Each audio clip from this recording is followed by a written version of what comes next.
West has produced hits for music heavyweights Jay-Z, Justin Timberlake, Rihanna, Snoop, and Aaliyah, just to name a few. He is a legendary producer, rapper, and songwriter. We welcome to the desk Timbaland. How you doing? Good. What's going on? Thank you so much for being Welcome here. to the show, bro. This is great. This is great. Early in the morning. It's great for us. You. Yeah. And you were on time. No. It's perfect for me. Yeah. Early Great morning. debate. All right. Which we so appreciate you being here. Now, you're the executive music producer of Empire. Huge Yes. fan of the show. I haven't missed an episode. What has that experience been like? It's been a wonderful ride. Yeah? It's been a learning experience just about the business of TV and film more than anything. And when Lee approached me in Fox, it was kind of like, it was different from going into a studio because you have time to look over a song and go over a song, but when you do an Empire, you gotta know. So it's kind of challenging for me. It kind of like, okay, I gotta know this song is gonna work, and I can't go back and double take it. So it's like, whew. I'm always fascinated. How do you know? I know you never really, like, literally know. I'm imagining you don't literally know, but No, how do you have that feeling where you really, really believe this is going to work, particularly for music on television? I think, you know, it's so funny, when I watch y'all, it's the same. So I think sports and music is the same. It's like, you know what energy, it's an energy, and it's a feeling. Like, you know, if you're a heavy sports fan and if you watch a key player, you know when he's about to be on fire versus when he's not on fire. So that's how music is. Like, you know when something, it's just a feeling, and it's like you just light up. And like, when you don't expect to light up. Right. So you it's can like, hear somebody and go like, this ain't gonna work. exactly. Ain't gonna work. Yeah, like you'll be like on the It ain't gonna couch, happen. be like, Yeah. That ain't gonna happen. that ain't gonna work. It's almost instant, right? Yeah. And then, but the funniest thing, here's the key. When you can say that, see, I can see me and you walk out, that ain't gonna work, right? Right. So then we'll go to the bathroom, we'll come back in, I look at you, I'm like, that ain't the same song we just heard, right? And then it hits you a little different each time you leave the room and you come back in, you be like, man, I know we just said that wasn't gonna work, but it's working. Right. I got it. So that's how it is. Speaking of a team that is about to be on fire, a team we both love, but not quite enough to pick over the Cavs in the East, your Miami Heat, and you are a big fan. Yes. How much do you love them? Do you love them enough that they could win the East? I like his question. He said, how much do you love them? How much do you love them? I just love them. I don't know about to win in the East, but I can say this. What I have seen in living in Miami and being in Miami, you know, when that city gets turned up, it somehow the team gets turned up. They just start to just do good. I've seen some amazing things happen in Miami where I said, I walked out the door, and I'm like, oh, snap. Talk about Did energy. you see that? So, for the Cavs and the Miami Heat, we got to wait and see. Are you a Miami Heat fan? I'm a fan. Okay, how did you feel? You're a LeBron fan. Yes, I am. How did you feel about LeBron deciding to leave South Beach and go back to Cleveland? Hey, he a grown man, and I look at it like this. I agree, and, you know, it's kind of, I play the fence because I had to put myself, me being an entertainer and somebody telling me I have to make a choice for myself. At the end of the day, it's still me. I'm one person. I got to live. I go to sleep by myself. It's like one of those decisions that, you know, like if I'm from Virginia, which I am, and I go to play for Atlanta, you're going to feel some kind of way leaving your hometown. It's going to start to eat at you at night. Like, it's just something about just your hometown. And when you say Cleveland, you really can't say anything. You almost got to put your hands and be mad and go like this. Yes. Had it been anybody else, it would have been a problem. Yeah, but to go back to Cleveland, I think it was justifiable. It's home. Like, if you say you're going back, it's like, what? I can't be mad. I can't.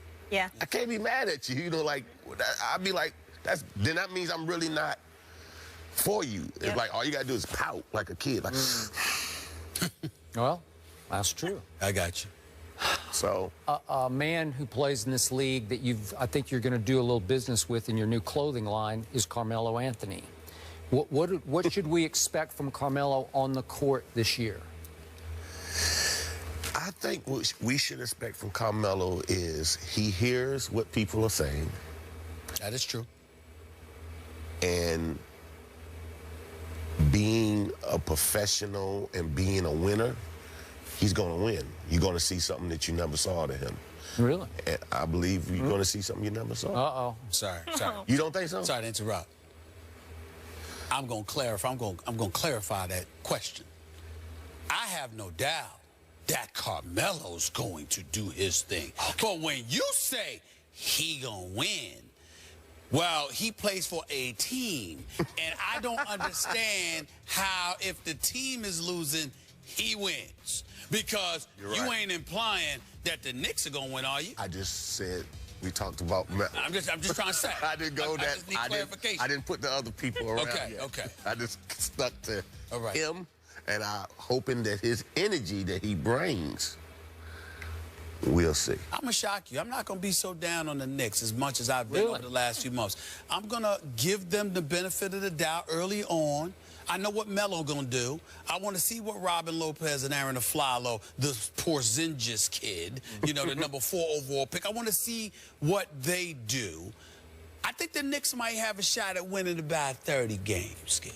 About 30 games. You gave him this from 17 to 30. 30. That's nothing to, like, stop the press. Well, I know, but I just don't want to engage in complete condemnation. Is that fair? That's very fair. Is that fair? That's super fair. Now, let me get to the other part. You mentioned Carmelo's wardrobe, you know. Let me talk to you about that for a second. Oh. Melo, LeBron, Tristan Thompson, I forgot who else. They got these new hats that's kind of look. I don't understand it. I don't understand it. I mean, do you critique the wardrobes? That's what I want to know. Okay. Because some of them brothers think they looking great, but they could use a little assistance. I'm just saying. Now, what I will say, and I know you might don't want to hear this. How old are these fellas? That's true. That's true. Young 30s, Melo, and 30, and think around about 31. There you go. I mean, they dress sharp, but the hat is the extra. They ain't go completely extra like D Wade or Russell Westbrook, but the hat thing, I don't know, you don't see it much. I just wanted to bring that up, just as an aside. I think that it's today's fashion for the youth. Okay. All right. You just don't agree to it, huh? No. Go ahead. He's GQ. He's got it. I do believe. I know you got great suits, but you know, like they'll match that suit up with maybe a T-shirt and some sneakers, and you'll look at them like, what have you done to this fine suit? Okay. All right, listen. Am I telling the It's a truth? good point. It's a good point. It's a good point. Go ahead, Skip. Let's go back in your comfort zone. Right. Not only have you rapped, but you've obviously produced, you've written, you've done the whole thing in your field. Who is, we ask all the rappers this, who's the greatest rapper ever in your humble view? Well, first of all, I am not a rapper. I feel like I'm an entertainer, just like I feel like a rapper is somebody who really tells his story. You know, my story is told through me making music and sound. Like, I get on the mic because sometimes there's nobody around that can assist me to what I want to do.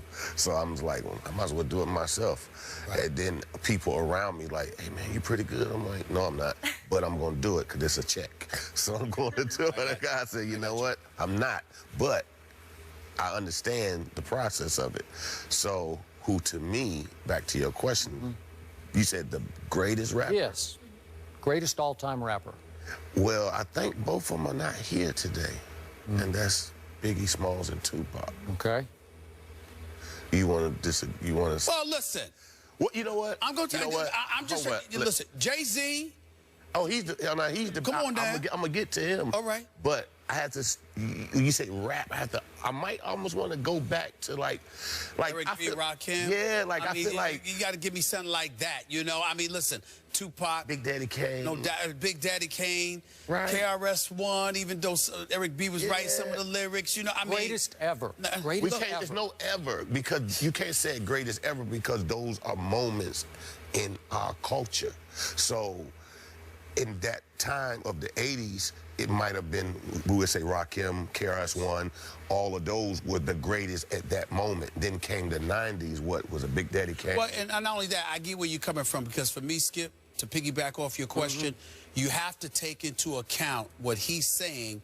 Then you have to bring into question those who transcend the test of times. When I think about LL Cool J, 80s, 90s, 2000, even with acting, he still drop an album here and there that reminds you how great he was. Jay-Z, I mean, I can't ignore Nas. I can't ignore Nas. Like you can't. We got some good ones, man. You can't just say one, because every one had a different story. It's like every house you go into, every house feels different. Well, Biggie and Tupac was sensational. They were sensational. They brought the feeling. I say they started that big, you know, hip-hop always had a feeling, but those two gave it something we never saw before. But I think that they would have been right there with Jay-Z. I don't know if they would have eclipsed Jay-Z. I mean, Biggie and Tupac is special, and I think that,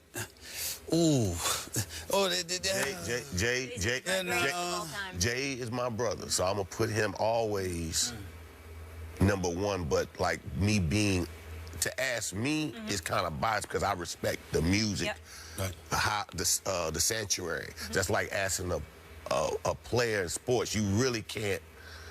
It's like we're just because I'm at top right now and I did it 10 years, it's like, man, I gotta really do my history. Because then you have Africa Bambaataa, you have so many things that to say, oh, am I really the best? I got you. Excuse me, am I allowed to have an opinion here? Yes, I want you to tell him what it is. All right, if we're gonna boil it down to Tupac or Biggie, the greatest performer ever in that genre is the Notorious B.I.G. Again, even if you saw the movie that they made about him, it was great. He just great movie. Blew people away with his power, with his charisma. Matter of opinion. Oh, yeah. He was sensational. Don't get me wrong. He was sensational. I'm just saying that I don't know that you can sit there and say that he's definitively the greatest. Not when Tupac was doing his thing, and not after we have seen how Jay-Z has taken it and elevated it to another level. I don't know if you can do that. I don't know. And I don't know if Biggie would have ever been Biggie if it wasn't for Eric B. and Rakim and those boys. So this is what I say. This is why I say Jay-Z the best. It's not because he can rap. Look what he just explained. Jay-Z saw all of this, so he studied the do's and the do-nots. And he has mastered how to be relevant through the test of time. You can't teach that. You can't teach that. Student of the game. You gotta just know how.